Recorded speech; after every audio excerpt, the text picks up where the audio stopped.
প্রিয় শিক্ষার্থীরা, আসসালামু আলাইকুম। আশা করি সবাই ভালো আছো। আজ আমি তোমাদের সামনে আলোচনা করব তোমাদের বইয়ের একাদশ অধ্যায় আলো অধ্যায়টি নিয়ে। নাম শুনেই বুঝতে পারছো যে এই অধ্যায়টা খুবই মজার হতে যাচ্ছে। এই অধ্যায়ের আজ কিছু গুরুত্বপূর্ণ বিষয় আজ আমরা শিখব, যেগুলো আমাদের বড় হয়েও কাজে লাগবে। অর্থাৎ বড় হয়ে তোমরা 9-10 যখন যাবে, এই আলো নিয়ে অনেক বিস্তারিত আলোচনা তোমাদের রয়েছে। এটা নিয়ে অনেক অঙ্ক তোমাদের করতে হবে, ম্যাথ করতে হবে, যদিও এখানেও আমাদের ম্যাথ করতে হবে। আজকে আমরা এটার বেসিক যে জিনিসটা আছে সেই জিনিসগুলো নিয়ে আলোচনা করব। তোমরা খাতা কলম নিয়ে রেডি হয়ে যাও, পাশে বইটাও রাখো। আর আমি প্রথমেই তোমাদের কিছু গুরুত্বপূর্ণ বিষয় দিচ্ছি, যে জিনিসগুলো তোমাদের মনে রাখতে হবে এই অধ্যায়টি ভালোভাবে বোঝার জন্য। তো চলো প্রথমে আমরা একটু জেনে নেই প্রতিসরণ কি। প্রতিফলনটা তোমরা ক্লাস 6-7-এ পড়ে এসেছো, যেখানে ছিল যে আলো একটা সরল পথে যায়। তো এই আলো সরল পথে গিয়ে কোনো একটা প্রতিফলকে বা কোনো একটা জায়গায় গিয়ে বাধা পেয়ে, বা কোনো একটা দেয়ালে, সেটা হতে পারে দেয়াল, হতে পারে দর্পণ, হতে পারে অন্য কোনো স্বচ্ছ মাধ্যম, সেখানে গিয়ে বাধা পেয়ে সেটা আবার ফেরত আসে, সেটা হচ্ছে আমাদের প্রতিফলন।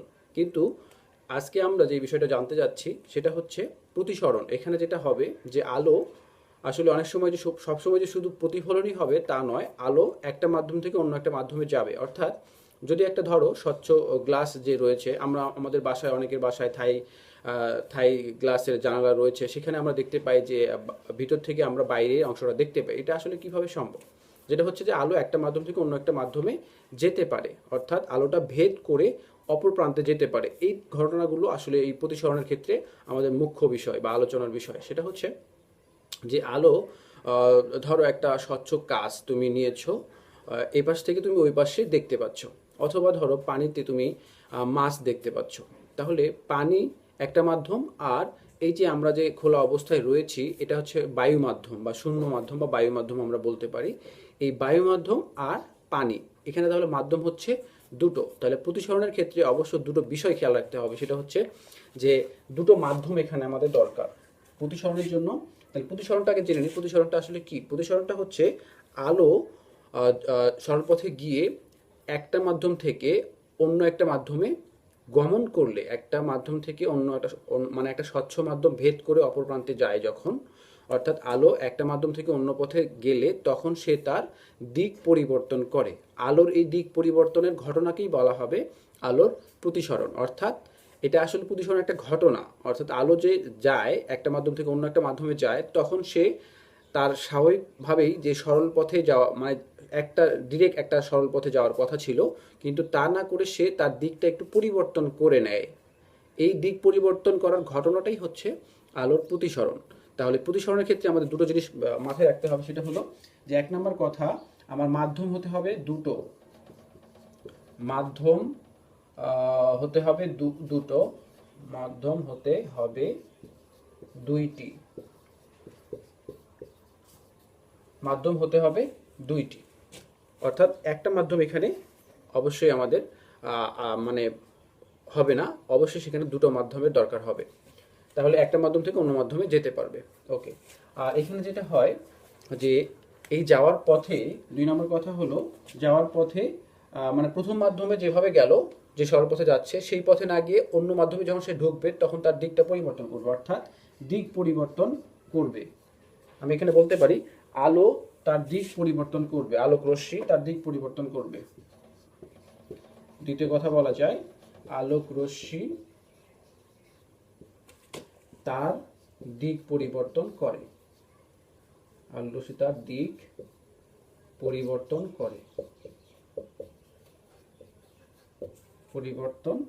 করে। তাহলে এই দুটো জিনিস প্রতিসরণের ক্ষেত্রে ঘটে থাকবে বা ঘটবে, অবশ্যই ঘটতেই হবে। এই দুটো জিনিসকে অবশ্যই করতে হবে। সেটা হচ্ছে মাধ্যম হতে হবে দুটো, আর আলোক রশ্মি যাওয়ার সময় একটা মাধ্যম থেকে যখন সে আরেকটা মাধ্যমে যাবে, তখন সে অবশ্যই তার দিক পরিবর্তন করবে। আমরা কিছু প্র্যাকটিক্যাল উদাহরণ দিয়ে এখানে আমরা বলতে পারি। তোমাদের বইয়ে 109 পৃষ্ঠায় উদাহরণ দেওয়া হয়েছে। একটা স্বচ্ছ কাচের গ্লাস, এই গ্লাসের মধ্যে চার ভাগের 3 ভাগ পানি নেওয়া হয়েছিল, এবং তার ভিতরে একটা পেন্সিল ঢুকিয়ে দেওয়া হয়েছিল। আর তখন যে ঘটনাটা ঘটলো, আমি একটু আর্ট করার চেষ্টা করছি। ধরো এই সেই পানির গ্লাস, এই পানির গ্লাসে 4 ভাগের 3 ভাগ পানি দ্বারা পূর্ণ অবস্থায় আছে ধরে নিলাম, আর এর ভিতরে একটা পেন্সিল আমরা দিয়েছি। পেন্সিল দিলাম একটা, সাপোজ এই সরু একটা পেন্সিল আমরা দিলাম এর ভিতর, কিন্তু এই জায়গাটা এসে মানে যে জায়গাটা পেন্সিলের পানি শুরু হয়েছে, এই অংশটা তো ফাঁকা ছিল, এই অংশটা ফাঁকা, এই নিচের অংশে পানি আছে, এই নিচের অংশে এসে দেখা যাচ্ছে যে এই পেন্সিলটা তার তার আসার কথা কোন দিক দিয়ে ছিল, এইভাবে তার আসার কথা ছিল, এইভাবে আসার কথা ছিল, কিন্তু তা না করে সে এখানে এসে তার দিকটার একটু পরিবর্তন করছে। তোমাদের বইয়ে খেয়াল করবে যে তার দিকটা আসলে তার একটু পরিবর্তন হয়ে যাচ্ছে, অর্থাৎ তখন এইরকম ভাবে একটু মোটাও মনে হবে এবং কাছাকাছি মনে হবে, পেন্সিলটা তখন মোটা মনে হবে এবং কাছাকাছি মনে হবে, এইরকমটা হবে, যেটা আসলে ঘটে। তাহলে এটা আসলে কেন ঘটলো, এটা যদি আমরা একটু ব্যাখ্যা করতে যাই তাহলে দেখা যাবে প্রতিসরণ বিষয়টা চলে আসবে। অর্থাৎ আলো, দেখো এটা পানির ভিতরে ছিল, এই পেন্সিলের এই অংশটা পানির ভিতরে ছিল আর এই অংশটা শূন্য মাধ্যমে ছিল, তাহলে শূন্য মাধ্যম থেকে আমাদের আবার আমাদের চোখটা বা আমরা তো স্বাভাবিকভাবে শূন্য মাধ্যম বা বায়ু মাধ্যমে রয়েছি। তাহলে এই পেন্সিল, এখানকার যে পেন্সিলটা রয়েছে এই পেন্সিলটা কিন্তু দেখো পানি মাধ্যমে রয়েছে বা পানিতে রয়েছে, তাহলে পানি একটা মাধ্যম আর বায়ু আর একটা মাধ্যম, তাহলে মাধ্যম হলো কয়টা, দুটো মাধ্যম। তাহলে এখান থেকে এখানে গিয়ে আলো পড়লো, এই আলোটা এসে আমার চোখে লেগেছে, তাই আমরা ওই পেন্সিলের ওই অংশটাকে দেখতে পাচ্ছি, তাই তো। এখন দেখো যে এইটা হলো পানি মাধ্যম আর আমার চোখ রয়েছে বায়ু মাধ্যমে, তাহলে পানি মাধ্যম থেকে আলোটা কোথায় এসছে, আমার চোখে এসেছে, তাহলে পানি থেকে আলোটা আমাদের চোখে এসছে, তাহলে পানি থেকে কোথায় আসলো, বায়ু মাধ্যমে এসেছে, তাহলে মাধ্যম কয়টা হলো, মাধ্যম হলো দুইটা। তাহলে আমাদের প্রথম কথাটা মিলে গেল, তার মানে কি হলো, মাধ্যম আমরা এখানে দুটো পেয়েছি। এখন কি হবে দেখো, যে এখানে যে পেন্সিলটা ছিল ওটা তো উপরের অংশটা, এই উপরের অংশটা বায়ু মাধ্যমেই রয়েছে, তাহলে এখানে মাধ্যমে একটাই, তাহলে এখানে প্রতিসরণ ঘটার কোনো মানে হবে না, অবশ্যই প্রতিসরণ সেখানে হবে না, কিন্তু এই জায়গাটা মাধ্যম দুইটা হওয়ার কারণে এই পানিতে প্রতিসরণটা ঘটে থাকে। তাহলে এটা যেভাবে ছিল সেটা সরাসরি কোনো প্রতিসরণ হয়নি, কিন্তু এইটা দেখা যাচ্ছে যে দুটো মাধ্যম পেয়েছে তাই এখানে প্রতিসরণ হয়েছে।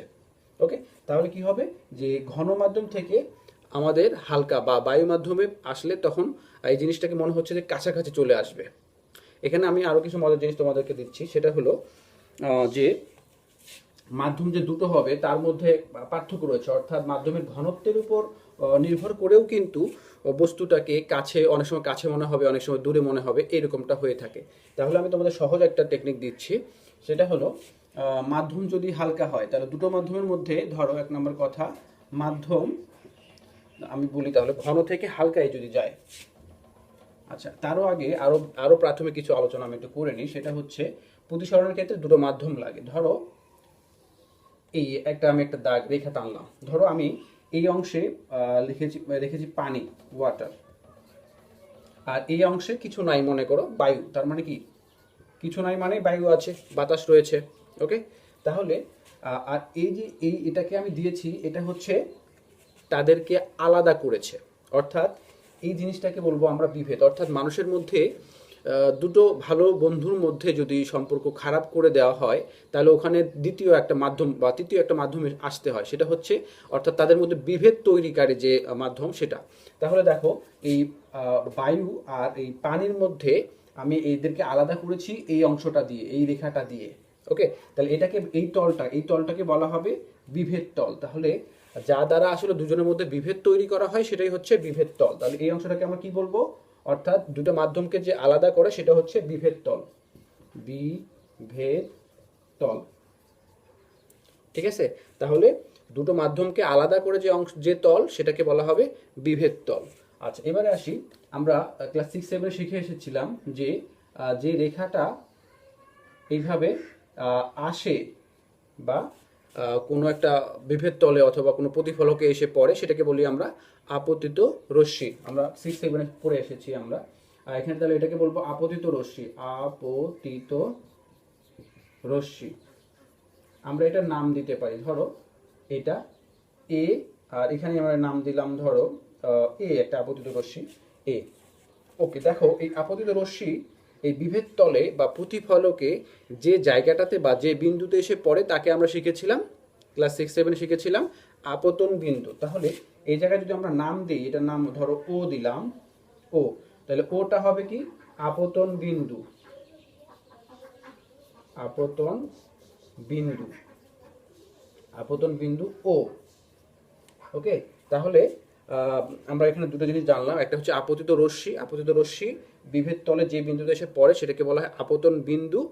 আর এই আপতন বিন্দুতে আমাদের একটা লম্ব আঁকতে হয়, যেটাকে বলি আমরা অভিলম্ব। অর্থাৎ এই তলের উপর আমি তলটার নাম দিয়ে দিই, ধরো এম এন। বিভেদ তলের নাম দিয়েছি এম এন। বিভেদ তলের নাম এম এন। তাহলে দেখো এই এম এন এর উপর আপতন বিন্দুতে একটা লম্ব আঁকতে হয়, এটাকে বলা হয় বিভেদ, এটাকে বলা হয় অভিলম্ব।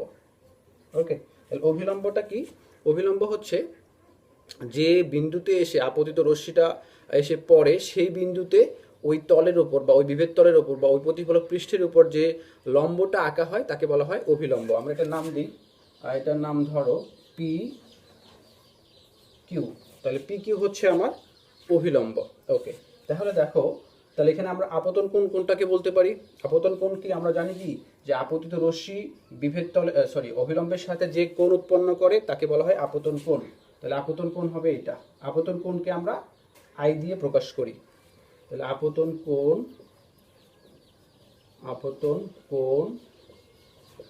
আই, আপতন কোণ হচ্ছে আই।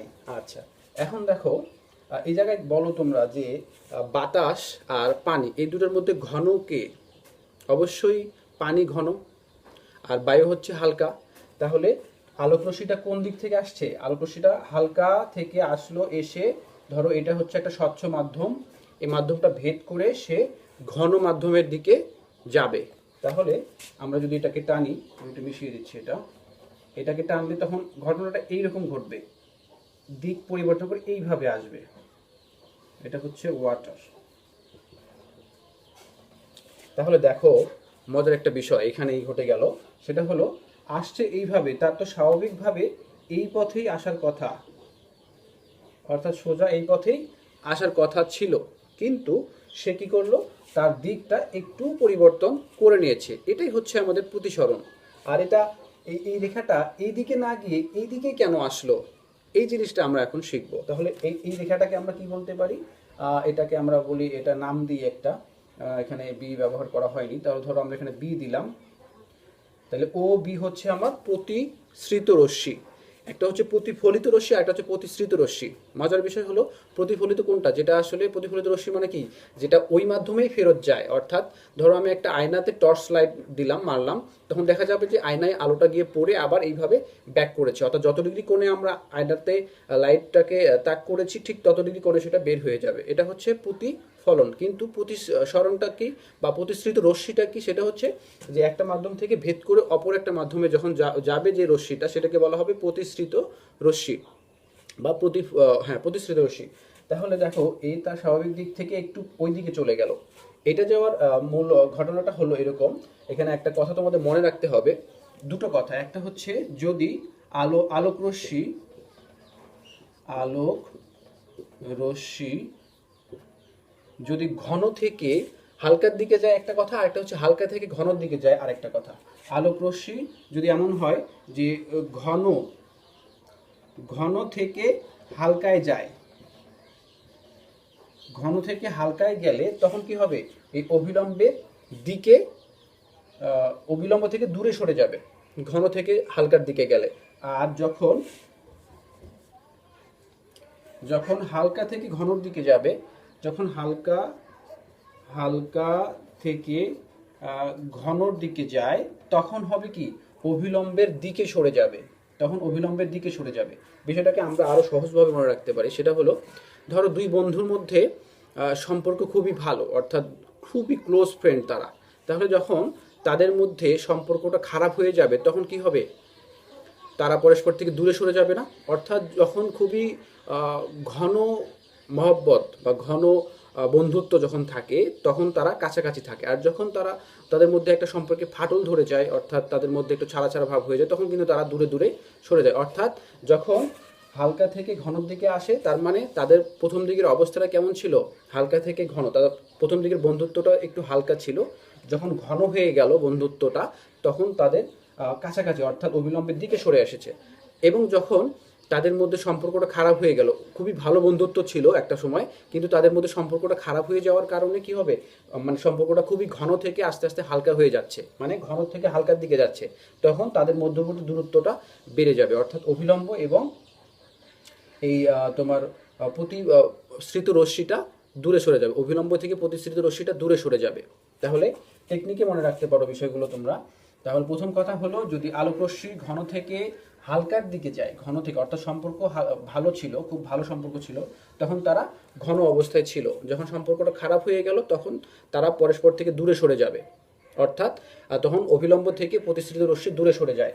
তাহলে যখন তখন ঘটনাটা কি ঘটে, যখন ঘন থেকে হালকা থেকে ঘন, আমরা চিন্তা করি প্রথমে হালকা থেকে ঘন, হালকা থেকে ঘন গেছে, তখন কি ঘটনা ঘটবে, তখন যেটা ঘটবে যে হালকা থেকে ঘনতে এসে তখন আয়ের মানটা বড় হবে আর আর এর মানটা ছোট হবে। আর কি, আর হচ্ছে প্রতিফলন কোণ বা প্রতিসরণ কোণ, এক্ষেত্রে হবে প্রতিসরণ কোণ, এটা হবে আর প্রতিসরণ কোণ, প্রতিসরণ কোণ, এটাকে আর দিয়ে প্রকাশ করা হয়। তাহলে কি হলো, যখন হালকা থেকে ঘন, অর্থাৎ ঘন হালকা মাধ্যম থেকে ঘন মাধ্যমে যাবে তখন আই বড় হবে। দেখো এই ক্ষেত্রে হয়েছে আয়ের মানটা বড় আর আর এর মানটা ছোট হয়েছে, অর্থাৎ হালকা থেকে যখন ঘন হয় তখন আই বড় আর ছোট, অর্থাৎ আপতন কোণ বড় আর প্রতিসরণ কোণ ছোট। আর যখন ঘন থেকে হালকার দিকে যায়, 2 নম্বর কথা, ঘন থেকে হালকা, তখন ওর উল্টো ঘটনা ঘটবে, তখন আর বড় হবে আই ছোট হবে, তখন আর বড় হবে আই ছোট হবে, অর্থাৎ যখন ঘন থেকে হালকার দিকে যাবে তখন স্বাভাবিকভাবে ঘন থেকে হালকা, তখন আয়ের মানটা তখন ছোট থাকে, আপতন কোণের মানটা তখন ছোট থাকে। আর যখন সে এই পাশে প্রতিষ্ঠিত হয়ে যায় তখন তাদের কি হয়, যে সম্পর্কটা খারাপ হয়ে যায়, অর্থাৎ অবিলম্ব থেকে প্রতিষ্ঠিত রশ্মিটা দূরে সরে যায়, তখন আর এর মানটা বড় হয়ে যায়, তখন ঘটে এই ঘটনা। আর যদি এমন হয় যে আপতন কোণের মান 0 হয়, তখন প্রতিসরণ কোণের মানটাও 0 হবে। তাহলে এটাকে বলতে পারি, যদি আমরা লাইট একদম সোজাসুজি মারি, এইভাবে সোজাভাবে, অর্থাৎ 90 ডিগ্রি অ্যাঙ্গেলে মারি, লম্বভাবে মারি, তখন দেখা যাবে যে প্রতিসরণ কোণ, অর্থাৎ তখন আলো তার দিক পরিবর্তন করবে না, সোজা চলে যাবে। যদি আমরা সেটাকে 90 ডিগ্রি কোণে ওই মাধ্যমে নিক্ষেপ করি, তাহলে সেটা দিক পরিবর্তন করবে না, যে পথে এসছে সেই পথেই সোজা চলে যাবে। এটা হচ্ছে আমাদের 3টা বৈশিষ্ট্য। অর্থাৎ 3 নম্বর কথা আমরা বলতে পারি যে যখন আই আর 0 হবে, অর্থাৎ যখন আমরা 0 ডিগ্রি কোণে, অর্থাৎ তোমার লম্বভাবে নিক্ষেপ করব, অর্থাৎ অভিলম্ব বরাবর আমরা আলোটাকে নিক্ষেপ করেছি, তখন সেটা অভিলম্ব বরাবর সোজাই চলে যাবে, তখন তার দিক পরিবর্তন হবে না, অর্থাৎ I0 R0 এবং তাদের টোটাল মানটাই 0 হয়ে যাবে। ওকে, অর্থাৎ সোজাসুজি চলে যাবে। তো তোমাদের বইয়ে সুন্দরভাবে বলা আছে 3টি কথা, পেজ নাম্বার 108, এখানে দেখো সুন্দর চিত্র দিয়ে বুঝিয়ে দেওয়া আছে, 3টা কথা এখানে বলা আছে। আমি যে কথাগুলো শর্ট করে বলেছি সেই কথাগুলো তোমরা এই জিনিসগুলো নোট করে রাখো, প্রয়োজনে তোমাদের বইয়ে লিখে রাখো, যাতে করে তোমাদের এখানে 3টা পয়েন্ট রয়েছে, এই 3টা পয়েন্টে তোমরা কথাগুলো লিখে রাখবে। সেটা 1 নম্বর পয়েন্টে যে কথাটা লিখবে সেটা হচ্ছে এরকম, আমি লিখে দিচ্ছি তোমাদের, তাহলে তোমাদের মনে থাকবে এবং অনেকদিন পর্যন্ত এই জিনিসটাকে তোমরা মনে রাখতে পারবে, সহজে মনে রাখার কৌশল একটা আমি তোমাদেরকে দিচ্ছি। তোমরা 1 নম্বর যে কথাটা আছে, অর্থাৎ এই যে এখানে 110 পৃষ্ঠায় 1 নম্বর যে কথাটা রয়েছে, এই কথাটার পাশে তোমরা লিখে রাখো কি বলেছে। এখানে বলেছে আলোক রশ্মি যখন হালকা মাধ্যম থেকে ঘন মাধ্যমে যায়, যেটা আমি বললাম, হালকা থেকে যখন ঘন মাধ্যমে যাচ্ছে, অর্থাৎ তাদের মধ্যে সম্পর্কটা কেমন ছিল, হালকা ছিল, তাদের সম্পর্কটা যখন আস্তে আস্তে আরো গাঢ় হয়ে যাচ্ছে, তখন কি হবে, তারা পাশাপাশিই তো থাকবে স্বাভাবিকভাবেই। তাহলে কি হয়, এখানে মূল কথাটা হচ্ছে, আমরা চিত্র দিয়ে যদি দেখি, এটা আমাদের অভিলম্ব, ধরো প্রথম যে চিত্রটা সেটা এরকম হয়েছে, হালকা থেকে ঘনতে এসেছে, তার মানে এইরকম ঘটনা ঘটবে, তখন এটা হলো আর, এটা হলো আমার আই। তাহলে দেখো এখানে এটা হলো বিভেদ তল, এটা হলো ও বিন্দু মনে করো, তাহলে এ ও, এটা ধরলাম বি। ওকে, তাহলে এখানে যেটা ঘটেছে 1 নম্বর যে কথাটা তোমাদের বইয়ে যেটা আছে 1 নম্বরে, সেটা হলো, দেখো এখানে কি হলো, হালকা থেকে ঘনতে এসছে না, তাহলে আমরা এখানে লিখি হালকা আর এখানে লিখবো ঘন। তাহলে হালকা থেকে ঘনতে এসেছে, তার মানে কি তাদের প্রথমে অবস্থাটা কেমন ছিল, তাদের মধ্যে সম্পর্কটা একটু অতটা ভালো ছিল না, মানে হালকা ছিল, তখন পরস্পর থেকে একটু দূরত্বটা বেশি ছিল, এই যে আপতিত রশ্মি এবং অভিলম্বের মধ্যকার দূরত্বটা বেশি ছিল। যখন তাদের মধ্যে সম্পর্কটা ঘন হয়ে গেল বা গাঢ় হয়ে গেল, তখন তারা অবশ্যই কাছাকাছি থাকবে, অবস্থান করবে। তার মানে কি প্রতিসৃত রশ্মি এবং অভিলম্ব তখন কাছাকাছি থাকবে, অর্থাৎ এরা প্রতিসৃত রশ্মি আর অভিলম্ব যদি কাছাকাছি থাকে তাহলে তাদের মধ্যে কোণের মানটা ছোট হয়ে যাবে। তাহলে আর এই ক্ষেত্রে তাহলে 1 নম্বর কথা তোমাদের এখানে পাশে লিখে রাখো যে এখানে যেটা হবে 1 নম্বরে সেটা হলো আই বড় হবে আর ছোট হবে। খুব সহজ ভাষায় এটা হচ্ছে গাণিতিক রূপ, এটাকে বলবো আমরা। এখন 2 নম্বর যে চিত্রটা ছিল, 2 নম্বরটা সেটা আমি এঁকে দেখাচ্ছি। 2 নম্বর কথাটা,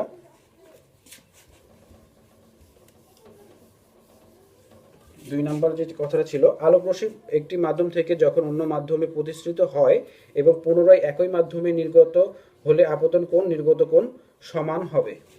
তাহলে এখানে দেখো কি বললো, আলোক রশ্মি প্রথমে একটি মাধ্যম থেকে যেমন বায়ু অন্য মাধ্যমে যেমন কাচ প্রতিসৃত হয় এবং পুনরায় একই মাধ্যমে নির্গত হলে আপতন কোণ নির্গমন কোণ সমান হয়। প্রতিসৃত হয়ে পুনরায় একই মাধ্যমে বায়ু মাধ্যমে, অর্থাৎ যেটা বলছে এটা হচ্ছে প্রতিফলনের কথা বলেছে এখানে। অর্থাৎ আমরা গত 6-7 শিখেছিলাম যে একটা সমতল দর্পণে আমরা যত ডিগ্রি কোণ করে একটা রশ্মিকে নিক্ষেপ করব তত ডিগ্রি কোণ করে সেটা প্রতিফলিত হবে। তো সেটাই এখানে বলা হয়েছে, অর্থাৎ আই এবং আর সমান। প্রতিফলনের ক্ষেত্রে আই এবং আর পরস্পর সমান হয় প্রতিফলনের ক্ষেত্রে। ওকে, সমতল দর্পণের ক্ষেত্রে মনে রাখতে হবে এটা। এরপরে তৃতীয় কথা, অর্থাৎ তাহলে এখানে তোমরা লিখে রাখতে পারো, এখানে যেটা বোঝাইছে সেটা হলো, ধরো এই একটা মাধ্যম, এই একটা মাধ্যম, আলোক রশ্মিটা এইভাবে এসেছে, এসে এইভাবেই ফেরত যাবে। তাহলে এই আই এবং এটা হবে আর, এই পরস্পর এটা সমান হবে, এই কথাটা এখানে বলা হয়েছে, অর্থাৎ আই সমান আর। দ্বিতীয় কথাটা হচ্ছে এরকম। ওকে, তারপর তৃতীয় কথা যেটা বলা হয়েছে, চিত্র এঁকে আমি দেখাচ্ছি। তৃতীয় কথাটা হলো, আপতিত রশ্মি প্রতিসৃত রশ্মি এবং আপতন বিন্দুতে দুই মাধ্যমে বিভেদ তলে অঙ্কিত অভিলম্ব একই সমতলে থাকে। এছাড়াও উপরের পরীক্ষায় ন্যায়। আচ্ছা, এখানে যেটা কথা বলা হয়েছে সেটা হচ্ছে যে তোমার আমরা দেখলাম আপতিত, এটা হচ্ছে ধরো বিভেদ তল, এটা হচ্ছে আপতিত রশ্মি, এটা এই যে জায়গায় এসে পড়েছে সেটা হচ্ছে আপতন বিন্দু, আপতন বিন্দু। আর এই যে এখানে একটা অভিলম্ব আঁকা হয়, আর এটা ধরো প্রতিষ্ঠিত রশ্মি এইভাবে গেল। তাহলে দেখো এই যে এই রেখাটা, এই আপতিত রশ্মিটা, আপতিত রেখাটা আপতন কোণ, এটা ধরো আর, তাহলে এই আপতিত রশ্মি এবং আপতন বিন্দু, এই আপতন বিন্দুতে অঙ্কিত অভিলম্ব, তাহলে দেখো একটা তলের উপরেই কিন্তু এরা সবাই অবস্থান করছে। তার মানে এখানে আপতিত রশ্মি প্রতিষ্ঠিত রশ্মি এবং আপতন বিন্দুতে দুই মাধ্যমের বিভেদ তলে অঙ্কিত অভিলম্ব একই তলের উপর অবস্থান করে, এই কথাটাই এখানে বলা হয়েছে। তাহলে দেখো এটা একটা তল ছিল, এরকম একটা পৃষ্ঠ বা একটা সারফেস আছে, এই সারফেসের উপরে এই আপতিত রশ্মিটা এখানেই আছে, আপতন বিন্দুটাও এখানেই রয়েছে, এই তলের উপরেই রয়েছে, প্রতিষ্ঠিত রশ্মিটা দেখো এই তল থেকে কিন্তু বের হয়ে গেছে, এবং অভিলম্বটাও কিন্তু এই তলের উপরেই দণ্ডায়মান। তার মানে প্রত্যেকটা জিনিস কিন্তু একটা তলের উপরেই অবস্থান করছে। তাহলে এটা আমরা জানতে পারছি। এখানে প্র্যাকটিক্যাল কিছু কথা বলা আছে, সেটা হচ্ছে যেমন ধরো আমরা পেন্সিল দিয়েছিলাম, প্রথম যে চিত্রটা এঁকেছি আমি, পেন্সিল দিয়েছিলাম একটা কাঁচের গ্লাসে পানি 4/3 পানি পূর্ণ করে তার মধ্যে দিয়েছিলাম, সেই প্র্যাকটিক্যাল একটা জিনিস আমরা দেখিয়েছি। এরপর ধরো আমরা একটা একটা বাটিতে, ধরো সেটা স্টিলের একটা বাটির মধ্যে আমরা একটু পানি দিলাম, পানি দিয়ে সেখানে একটা কয়েন রাখলাম। কয়েন রাখার পর দেখা যাবে যে কয়েনটা দেখতে পাচ্ছি না, আমরা একটু একটু দূর থেকে দেখার চেষ্টা করছি কিন্তু আমরা দেখতে পাচ্ছি না। কিন্তু আমার এক বন্ধুকে বললাম তুমি ওই পাত্রটার মধ্যে বা ওই বাটির মধ্যে পানি ঢালতে থাকো। সে পানি ঢালছে ঢালছে, একটা পর্যায়ে দেখা যাচ্ছে কয়েনটা মনে হচ্ছে উপরে চলে এসেছে। তার মানে তখন আমরা কয়েনটাকে আমার ওই অবস্থান থেকে দেখতে পাচ্ছি। তাহলে এখানে কি ঘটলো, আসলে ওই যে ঘন মাধ্যম থেকে আলোটা বায়ু মাধ্যম মানে হালকা মাধ্যমে চলে আসলো, তখন আসলে ওই জিনিসটাকে উপরে মনে হচ্ছে। ঠিক অনুরূপভাবে মাছ মারার ক্ষেত্রেও তোমরা অনেকেই দেখেছো নদীতে বা দিঘিতে স্বচ্ছ পানির মধ্যে মাছ দেখা যাচ্ছে, আসলে মাছটা যেখানে দেখা যায় তার অবস্থানটা কিন্তু আসলে সেখানে না, তার চেয়ে একটু গভীরে থাকে আসলে। কিন্তু আমরা দেখতে পাই মনে হচ্ছে যে মাছটা অনেকটা উপরে আছে, কিন্তু আসলেও না। ওই তোমার প্রতিসরণের কারণে ওটাকে আমরা উপরে দেখতে পাই, মাছটা আসলে অনেকটা একটু হলেও নিচে থাকে। এটা হচ্ছে প্রতিসরণের কারণে এই ঘটনাগুলো ঘটে। তাহলে এখানে 3টা উদাহরণ আছে, তোমরা জিনিসগুলো আরেকবার দেখে নিবে, বইয়ে খুব সহজভাবেই বলা আছে। এরপর যে বিষয়টা হলো, আমরা একটু আগে বেশ অনেক গুরুত্বপূর্ণ তথ্য বলে ফেলেছি, সেটা হচ্ছে প্রতিসরণ, তারপরে আপতন কোণ, প্রতিফলন কোণ, বিভেদ তল, আপতন বিন্দু, প্রতিসৃত রশ্মি, তারপরে হচ্ছে আপতিত রশ্মি, সেই জিনিসগুলোর সাথে আমরা পরিচিত হয়েছি ইতিমধ্যে। এখন দেখব পূর্ণ অভ্যন্তরীণ প্রতিফলন। এই পূর্ণ অভ্যন্তরীণ প্রতিফলনের অনেক কিছুই আমরা আসলে আমাদের বাস্তব জীবনেও দেখতে পাই। যেমন ধরো গ্রীষ্মের সময় যখন আসলে প্রচণ্ড গরম থাকে, প্রচণ্ড তাপ, রোদ থাকে, তখন রোডের মধ্যে যদি আমরা তাকাই, একটা ফাঁকা রোডের মধ্যে, রাস্তায় যদি আমরা তাকাই ফাঁকা রোডের মধ্যে, তখন দেখা যাবে যে রোডের উপরে মানে মনে হচ্ছে যে পানির ঢেউ খেলছে, এরকমটা মনে হয়। আসলে কেন মনে হয়? এটা হচ্ছে যেটা হয় যে নিচে যে বায়ুগুলো থাকে, রোডের মধ্যে যে পিচ থাকে, সেই পিচটা তাপ গ্রহণ করে, সূর্যের তাপ গ্রহণ করে উত্তপ্ত হয়ে যায়, এবং তার উপরে যে বায়ুগুলো থাকে, সেই বায়ুটাও কিন্তু সেই তাপগুলোকে গ্রহণ করে হালকা হয়ে যায়। আর আমরা জানি যে তাপ গ্রহণে বায়ু কিন্তু খুব বেশি পরিমাণে প্রসারিত হয়ে যায় এবং হালকা হয়ে যায়। তখন আমরা মনে হয় যে ওই হালকা বায়ুগুলো পানির মতো এরকম ঢেউ খেলতে থাকে। আবার ধরো যে মরুভূমির মধ্যে যদি কেউ যায়, মরুভূমিতে দেখা যাচ্ছে যে একটা গাছ আছে, সেই গাছের ছায়া পড়েছে, মনে হচ্ছে যে পানির মধ্যে সেই ছায়াটা পড়েছে। এটা আসলে মরিচিকার কারণেই হয়ে থাকে। তাহলে এটা কেন ঘটে? এটা হলো পূর্ণ অভ্যন্তরীণ প্রতিফলনের কারণে ঘটে। সেটা আমরা এখন শিখতে যাচ্ছি। তাহলে প্রথমে আমাদের জেনে নিতে হবে, এখানে একটা চিত্র আমি দেখে নিই। পূর্ণ অভ্যন্তরীণের জন্য যে কথাগুলো আমাদের অবশ্যই খেয়াল রাখতে হবে, সেক্ষেত্রে একটা হলো যে আলোক রশ্মিকে অবশ্যই ঘন থেকে হালকার দিকে যেতে হবে। আলোক রশ্মিকে ঘন থেকে ঘন মাধ্যম থেকে হালকা মাধ্যমে যেতে হবে। হালকা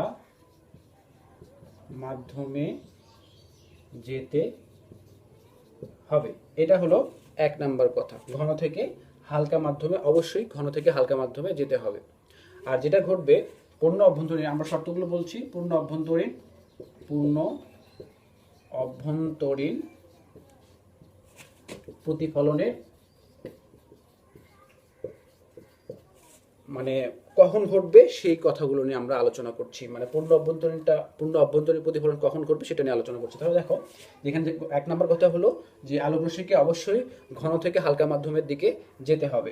আর একটা কথা যে আপতন কোণ অবশ্যই সংকট কোণের চেয়ে বড় হতে হবে। এখন প্রশ্ন হতে পারে সংকট কোণ কি, এটা আমরা এখন শিখতে যাচ্ছি। বা ক্রান্তি কোণ কি? যে আপতন কোণ কে অবশ্যই ক্রান্তি কোণের চেয়ে বড় হতে হবে। ক্রান্তি কোণের চেয়ে বড় হতে হবে। এই জিনিসগুলো তোমরা লিখে নাও, হতে হবে। এই দুটো ঘটনা অবশ্যই ঘটতে হবে, তা না হলে পূর্ণ অভ্যন্তরীণ প্রতিফলন পাওয়া কোনোভাবেই সম্ভব নয়। আশা করি তোমরা কথাগুলো লিখে নিয়েছো। আমি একটু মিশিয়ে এখন চিত্র দিয়ে বুঝাবো তোমাদের।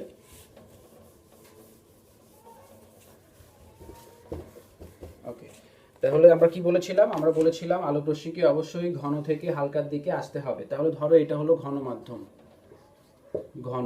আর এটাকে ধরলাম আমরা হালকা মাধ্যম, নিচের এই অংশটাকে আমরা হালকা মাধ্যম ধরলাম। তাহলে ঘন থেকে আসতে হবে, তার মানে এইভাবে আসতে হবে। এখানে আমাদের অভিলম্ব আঁকতে হবে। ওকে, অভিলম্ব। তাহলে এটা হলো আমাদের আই, এটা হচ্ছে আই। তাহলে স্বাভাবিকভাবে এটা আই যদি হয়, তাহলে ঘন থেকে হালকার দিকে আসছে, তাহলে কি ঘটবে?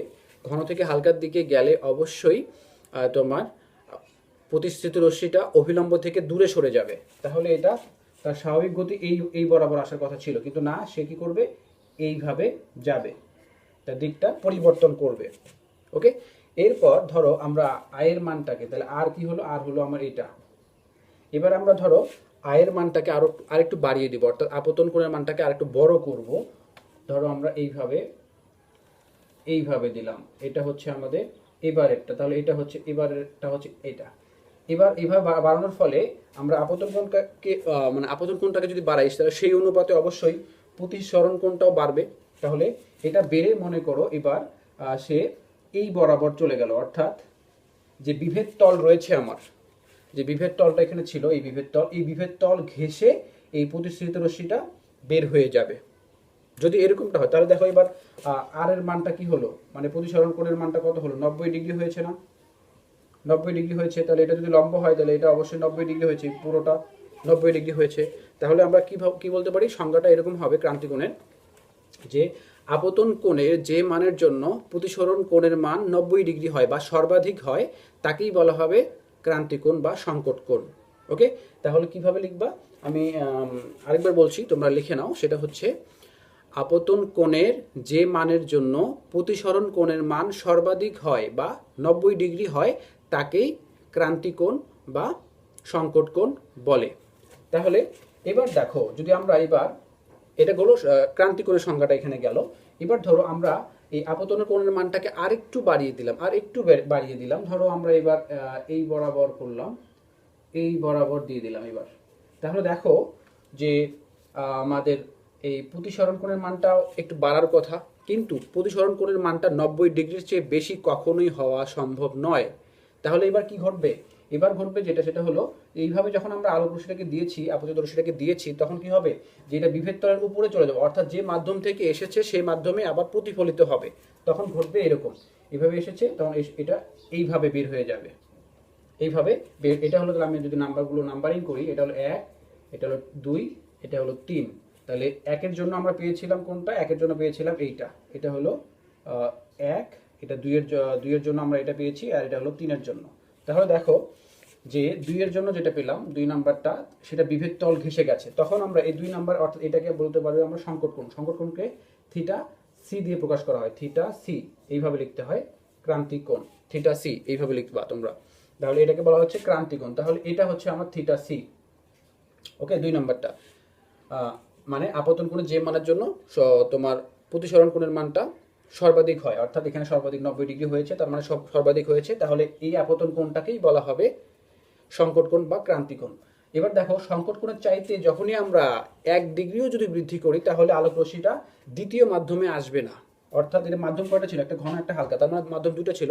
যখন সংকট কোণের চাইতে আপতনের কোণের মানটা একটু বড় হবে, তখন সেটা আর দ্বিতীয় মাধ্যমে আসবে না, প্রথম মাধ্যমে ফিরে চলে যাবে। এটাই হচ্ছে পূর্ণ অভ্যন্তরীণ প্রতিফলন। অর্থাৎ আপতন কোণের মানটা যখন আমরা সংকট কোণের চাইতে একটু বৃদ্ধি করব, তখন আলোক রশ্মি প্রতিসিত রশ্মিটা কি হবে?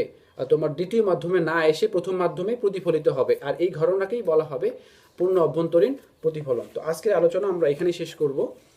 অনেক লং একটা ক্লাস হয়ে গেল আজকে। তো যাই হোক, এই অধ্যায়গুলো একটু বিস্তারিত আলোচনা না করলে তোমরা বুঝবে না, এই জন্য আমি প্রাথমিক বিষয়গুলো আলোচনা করেছি এবং যে বেসিক জিনিসটা আছে সেই জিনিসগুলো তোমাদের দেওয়ার চেষ্টা করেছি। আশা করি তোমরা জিনিসগুলো খুব সুন্দর করে নোট করে রাখবে, প্রয়োজনে বইয়ে এবং আলাদা খাতায় নোট করে রাখবে, এবং সেই নোট অনুযায়ী আমার এই ক্লাসটা দেখার পর তোমরা বাসায় বসে এই জিনিসগুলো নিজেরা প্র্যাকটিস করবে, আমার কথার সাথে মিলিয়ে কাজ করবে, দেখবে খুব ইজিলি তোমরা বুঝতে পারবে। তো আজকের মতো এই পর্যন্তই। সবাই ভালো থাকবে, সুস্থ থাকবে, বাসায় থাকবে। আল্লাহ হাফেজ।